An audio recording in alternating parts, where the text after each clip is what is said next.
సాధారణంగా రాజకీయ నాయకులు కలవడం అనేది చాలా తక్కువ సమయంలోనే చూస్తుంటాం. ఇద్దరు అతిపెద్ద నాయకులు కలిశారంటే రచ్చ రచ్చ అవుతుంది సోషల్ మీడియాలో నేటి కాలంలో. అలాంటి సమయంలో ఇద్దరు రాజకీయ నాయకులు కలుస్తున్నారంటేనే చాలా ముఖ్యమైన అంశాలపైనే శ్రద్ధ పెడుతుంటారు కదా. ఏం మాట్లాడుతుంటారు, ఏం సంభాషణ అక్కడ జరిగి ఉంది అనేది చర్చ మీడియాలో గత కొంతకాలం నుంచి కూడా వైరల్గానే మారుతున్న అంశాలు ఇవన్నీ కూడా. ఇక్కడ ఇద్దరు ప్రజాప్రతినిధులు, అది కూడా ఒక పెద్ద స్థాయి వారు కలిస్తే ఏం మాట్లాడుకోవాలి, ప్రజలకు ఎలాంటి మేలు చేయగలుగుతామో అది మేలు గురించి మాట్లాడుకోవాలి. మనము ప్రజలకు ఇచ్చిన వాగ్దానాలు ఎలా అమలు చేయగలుగుతామో అనే దానిపై ఆలోచనలు పెట్టి మాట్లాడుకోవాలి. కానీ ఇక్కడ ఆంధ్రప్రదేశ్లో మాత్రం కాస్త డిఫరెంట్ యాంగిల్లోనే ఇటీవల ఓ పెద్ద భేటీ జరిగింది. ఈ భేటీ వెనక ఏం జరిగిందో ఏమో తెలియదు, కానీ ఊహించని అన్నీ కూడా వినబడ్డాయి. కానీ ఆలస్యంగా అసలు సంభాషణ వెలుగులోకి రావడంతో అంతా కంగు తింటున్నారు. ఆంధ్రప్రదేశ్లో మాత్రం దీనికి భిన్నంగా ఎందుకు జరుగుతుందో అర్థం కావడం లేదు. ఎన్డీఆర్ఎఫ్ ఆవిర్భావ దినోత్సవం సందర్భంగా ఇటీవల అమరావతికి వచ్చిన కేంద్ర హోంశాఖ మంత్రి అమిత్ షా గారు, ఆంధ్రప్రదేశ్ ముఖ్యమంత్రి చంద్రబాబు నాయుడు ఇద్దరు కూడా భేటీ అయ్యారు. కృష్ణ కరకట్టపై నిర్మించిన అక్రమ భవనంలో భేటీ అవ్వడం ఇక్కడ మరో సంచలనం. ఇక్కడ ఇదే భేటీలో ఉప ముఖ్యమంత్రి పవన్ కళ్యాణ్ అలాగే నారా లోకేష్లు కూడా హాజరయ్యారు. ఇక్కడ వీళ్ళు అందరూ కలిసి మాట్లాడుకున్న విషయాలు తెలిస్తే సామాన్యులు నవ్వుకోవడమే కాదు, నిజమా అంటూ ఆశ్చర్యంగా వ్యక్తపరుస్తున్నారు. తెలుగుదేశం మీడియా చెప్పిన దాని ప్రకారమే మనం ముందుగా కొనసాగుదాం. ఈ సమావేశంలో దేశ ప్రధాని నరేంద్ర మోదీ గారు రాలేదు, కానీ ఆయన కింద హోంశాఖ మంత్రిగా ఉన్న అమిత్ షా గారు భేటీ జరిగింది. చంద్రబాబు, అమిత్ షా, పవన్ కళ్యాణ్ ముగ్గురు కూడా ఈ కృష్ణా కరకట్టపై నిర్మించిన అక్రమ భవనంలో భేటీ అవ్వడం సంచలనంగా మారింది. కట్టిందే అక్రమం, అందులో మీరు కట్టేది లేదు, రెంట్ ఇస్తున్నాం అంటారు. పైగా ఈ అక్రమ కట్టడంలో అమిత్ షా గారు వచ్చారు. వీళ్ళంతా ఈ అక్రమ కట్టడంలో కూర్చొని మాట్లాడుకుంది ఎవరి గురించి అయ్యా అంటే ఆంధ్రప్రదేశ్ మాజీ ముఖ్యమంత్రి జగన్మోహన్ రెడ్డి గారి గురించి అంటూ మనం వార్తల్లో విన్నాము గతంలో. ఎన్ని రకాలుగా వీలైతే అన్ని రకాలుగా ఎల్లో మీడియా జగన్పై బురద చల్లడమే లక్ష్యంగా పనిచేస్తున్న పచ్చ బ్యాచ్ గురించి మనం ఎంత తక్కువ మాట్లాడితే అంతే బెటర్. కానీ ఇక్కడ మాట్లాడుకోక తప్పని పరిస్థితి. టీడీపీ జాకీ మీడియా ఆ సొల్లు పురాణాన్ని పతాక శీర్షికలకు ఎక్కించి సంతోషపడ్డాది. జగన్ జల్సా భవనాలపై ఆరా తీశారట అమిత్ షా గారు. టీడీపీ, జనసేన, బీజేపీల కూటమి అధికారంలోకి వచ్చి 7.5 నెలలు కావస్తున్న ఈ పచ్చమూక మాత్రం జగన్పై విమర్శలు మినహాయింపు సాధించడమే తప్ప వేరే ఇంక పనే లేనట్టుగా డైవర్షన్ రాజకీయాలు చేస్తున్నారు. చంద్రబాబు నివాసాన్ని చూస్తూ నది పక్కన మీ ఇల్లు చాలా బాగుంది బాబు గారు అని అమిత్ షా గారు అన్నారట, మెచ్చుకున్నారట. పనిలో పనిగా జగన్ ప్యాలెస్ల గురించి ఆయన ఆరా తీసినట్లుగా ఈ జాకీ మీడియా రాసుకొచ్చింది.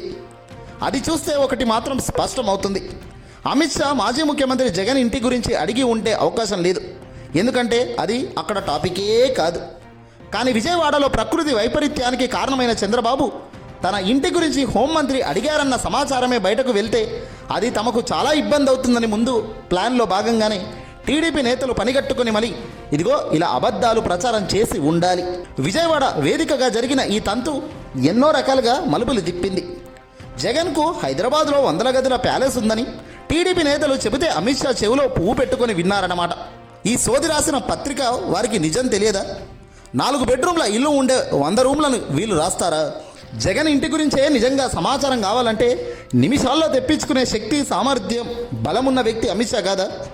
బెంగళూరులో ఇల్లు ఉంది, తాడేపల్లిలో ఇల్లు ఉందని చెప్పారట. ఈ రోజుల్లో కాస్త మధ్యతరగతిలో కాస్త 4 రూపాయల డబ్బులు బాగా సంపాదించిన వాడే 2-3 చోట్ల ఇల్లులు కొనుక్కునే పరిస్థితి ఉంది ఈఎంఐ రూపంలో. అలాంటిది మాజీ ముఖ్యమంత్రి దివంగత వైఎస్ రాజశేఖర రెడ్డి గారు కుమారుడు జగన్మోహన్ రెడ్డి గారు తండ్రి ఉన్నప్పుడే భారీగా కంపెనీలు పెట్టుబడులు పెట్టుకున్న వ్యక్తులు, భారీగానే ఆదాయం ఉన్న వ్యక్తులు, పై స్థాయిలో ఉన్న వ్యక్తులు. మరి వాళ్లకు అక్కడక్కడ కాస్త పెద్ద భవనాలు ఉంటే తప్ప కాదు తప్పేనట వీళ్ళ సంభాషణలో. అంతెందుకు, ఇప్పుడు మాట్లాడుతున్న ఈ చంద్రబాబు, పవన్ కళ్యాణ్, అమిత్ షా గారులకు ఇక్కడెక్కడో ఇల్లులు లేవా? చంద్రబాబు గారు పూర్తిగా నివాసం హైదరాబాద్లో ఉండడం లేదా? చంద్రబాబు కుటుంబం, పవన్ కుటుంబం హైదరాబాద్లో స్థిరత్వం లేదా? హైదరాబాద్లో ఉండి వీకెండ్ పాలిటిక్స్ నడిపిస్తూ వీకెండ్లో హైదరాబాద్కి వచ్చి కుటుంబంతో గడుపుతున్న ఈ రాజకీయ నాయకుల జగన్ గురించి మాట్లాడేది? హైదరాబాద్లో వీళ్ళకు ఇల్లులు లేవా? ఆంధ్రప్రదేశ్లోని అమరావతి ప్రాంతంలో ఇల్లులు లేవా? అవి ఎంత భారీగా ఉన్నాయో మనకు తెలియదా? ఇవి ప్యాలెస్లు కాదా? కృష్ణ కరకట్టపై అక్రమంగా నిర్మించిన ఇంటిలోనే చంద్రబాబు నివాసం ఉండడం లేదా? ఆ ప్యాలెస్ ప్రభుత్వాంది అని ఒకసారి, లింగంనేని రమేష్ది అని మరోసారి మాటలు మార్చట్లేదా? ఆ ఇల్లు మునిగిపోకుండా చూడడానికి ఏకంగా బడమేరు లాకులను ఎత్తివేసి ఆ నీరంతా కూడా విజయవాడ ప్రాంతానికి తీసుకెళ్లి విజయవాడ నగరానికే ముప్పు తెచ్చే పరిస్థితికి ఇది శ్రీకారం చుట్టలేదా? ఇవన్నీ ప్రజానికంకు తెలియదా చెప్పండి? హోంమంత్రి అమిత్ షాకు పర్యావరణం, ప్రకృతి వైపరీత్యాల నివారణలపై ఏమాత్రం శ్రద్ధ ఉన్నా ముందుగా చేయవలసిన పని ఏమిటి? చంద్రబాబు కృష్ణానది ఒడ్డున కోస్టల్ రెగ్యులేషన్ చట్టాన్ని అతిక్రమించి కట్టిన ఇంటిలో ఎలా ఉంటున్నావయ్యా అంటూ అమిత్ షా గారు గడ్డి పెట్టాలి కదా. ఆ పని ఆయన చేయలేదా? చేసిన దాని గురించి ప్రచారం చేయకుండా జగన్పై కట్టుకథలు ముందుకు తెచ్చారా?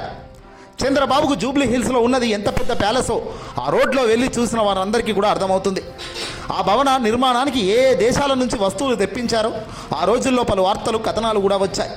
అయినా ఆయన చాలా సింపుల్ సిటీగా బతుకుతున్న వ్యక్తిగా బిల్డప్ ఇస్తున్నారు. అమరావతి సుమారు 5 ఎకరాల విస్తరణంలో ఇల్లు కట్టుకున్నారని చెప్తున్నారు కదా ఎల్లో మీడియా వాళ్ళే. ఇది కాకుండా కుప్పంలో కూడా గృహ నిర్మాణం చేస్తున్నారు కదా. మరి వీటి గురించి ఏం చెబుతారు? ఇక్కడ ఓ సంగతి చెప్పాలి. ఉమ్మడి ఆంధ్రప్రదేశ్ విభజన తర్వాత ఆ రాష్ట్ర రాజధాని అమరావతిలో ఇల్లు కట్టుకున్న ఏకైక నేత వైఎస్ జగనే. అంతేకాదు సతీ సమేతంగా పూర్తిగా అక్కడే నివాసం ఉంటున్న నేత కూడా జగనే. చంద్రబాబు కానీ పవన్ కళ్యాణ్లు కానీ పూర్తిగా అక్కడే ఉంటున్నారా? చంద్రబాబు కుటుంబ సభ్యులు హైదరాబాద్లోనే నివాసాలు ఉంటున్నారు.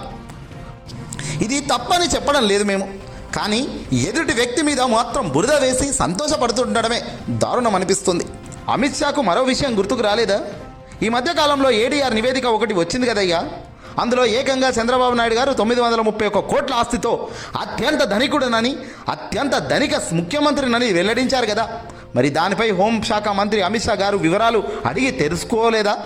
తెలుసుకున్నా బయటకు చెప్పకుండా ఈ కథనాలతో మాయ చేస్తున్నారా?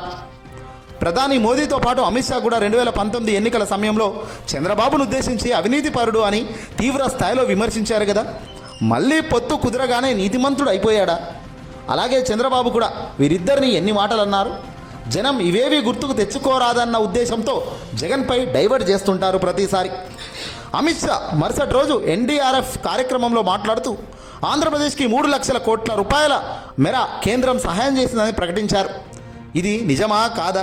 దానిలో ఎల్లో మీడియా, ఈనాడు, ఆంధ్రజ్యోతి కాస్త మార్చి రాశాయి. ఏపీకి 3 లక్షల కోట్లు పెట్టుబడులు వచ్చాయని అమిత్ షా అన్నట్టుగా ఈనాడు మార్చేసింది. హిందూ పత్రికలో మాత్రం 3 లక్షల కోట్లు ఆర్థిక సహాయం చేసినట్లు అమిత్ షా చెప్పారని పేర్కొంది. అమరావతి రాజధాని కోసం 15,000 కోట్లు గ్రాంట్ ఇచ్చారని చంద్రబాబు తన ప్రసంగంలో చెబితే అమిత్ షా మాత్రం దానిని రుణంగానే చెప్పారన్న సంగతి ఇక్కడ స్పష్టంగా తెలుస్తుంది. హడ్కో వరల్డ్ బ్యాంక్ ద్వారా ఏకంగా 27,000 కోట్ల రుణం ఇప్పిస్తున్నట్లు స్పష్టం చేశారు. వక్రీకరించి వార్తలు రాసి పాఠకులను టీడీపీ జాకీ మీడియా మోసం చేస్తుందని పదే రుజువు చేసుకుంటున్నాయి. అలా చేసుకుంటూనే అడుగులు వేస్తున్నాయి. కేంద్రం నిజంగానే 3 లక్షల కోట్ల సహాయం చేసి ఉంటే ఆ డబ్బంతా ఏమైందో అర్థం కాదు. సూపర్ 6 హామీలు అమలు చేయకుండా, పెద్దగా అభివృద్ధి పనులు ఏమీ చేపట్టకుండా ఆ నిధులు ఎటు మళ్లిస్తున్నారో ప్రభుత్వం వివరించాలి. ఇవి చాలక ఇప్పటికే 70,000 కోట్లు అప్పులు తీసుకొచ్చారు. కరెంటు ఛార్జీల రూపంలో ఏకంగా 15,000 కోట్ల మేర డబ్బులు బాదడం మొదలెట్టారు. ఈ విషయాల గురించి కానీ విభజన హామీల గురించి ప్రస్తావించకుండా అమిత్ షా భజన చేయడానికే చంద్రబాబు, పవన్ కళ్యాణ్ అధిక సమయం కేటాయించినట్లు తెలుస్తుంది.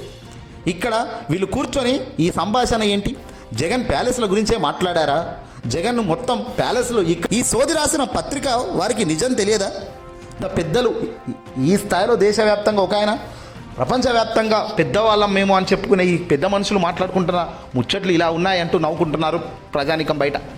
కేంద్రం మద్దతుతో వెంటిలేటర్ నుంచి బయటపడ్డామని ఇప్పటికే పేషెంట్ అని చంద్రబాబు చెబుతున్నారు. యుద్ధ ప్రకారం 10 లక్షల కోట్లు అప్పు అని, అదని ఇదని గత ప్రభుత్వానికి సంబంధించి అబద్ధాలు చెప్పి అమిత్ షాను మోసం చేస్తే ఏమి లాభం ఉంటుంది? ఆర్థిక పరిస్థితి మెరుగైతే సూపర్ 6 హామీలను చంద్రబాబు ప్రభుత్వం ఎందుకు అమలు చేయడం లేదో తెలపాలి కదా.